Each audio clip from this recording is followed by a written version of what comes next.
ఓం నమ శివాయ.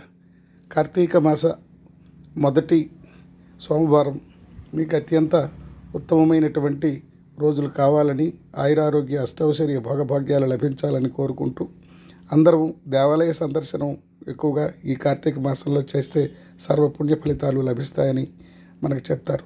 అయితే ఇందులో ఒక ధర్మ సందేహం ఒకటి ఉంది. గుడిలో దర్శనం అయ్యాక ఎందుకు మనం కూర్చోవాలి అన్నది. అయితే ఎందుకు కూర్చోవాలన్నది ఇవాళ నేను తెలియజేయాలనుకుంటున్నాను. గుడి మనకు ప్రశాంతతకు మారుపేరు.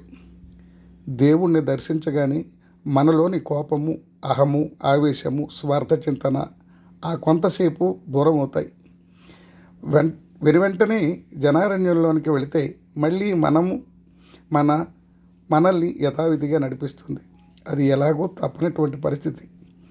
అందువలన దర్శనం అయిన వెంటనే కొంతసేపు ప్రశాంతమైన మనస్సుతో కూర్చుంటే ఆ దేవాలయంలో చేసినటువంటి యజ్ఞ యాగాది పుణ్య పూజలు వలన మంచి ఫలితాలు మన మనస్సుకి మాలిన్యం శుద్ధి చేస్తుంది. కనుక అందులో కూర్చుంటే, ఆ దేవాలయంలో కూర్చుంటే మనకు మానసిక ప్రశాంతత లభిస్తుంది. అదే కాకుండా ఆరోగ్యకరమైనటువంటి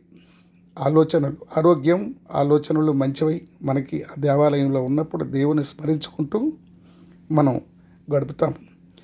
అందుకే ఆ మానసిక ప్రశాంతత కోసం ఏ ఆలోచన లేకుండా ఆ భగవంతుని పైన మనస్సుని లగ్నం చేసి ఆ దేవుణ్ణి ప్రార్థిస్తూ మనం ప్రశాంతమైనటువంటి మనస్సు, మలినము లేనటువంటి మనస్సుతో ఆ శివుణ్ణి మనం స్మరించుకుంటే తప్పకుండా అన్ని రకాలైనటువంటివి మనకి సంభవిస్తాయి. ఈ ఛానల్ సబ్స్క్రైబ్ చేసుకుంటారని ఆశిస్తున్నాను. ధన్యవాదాలు.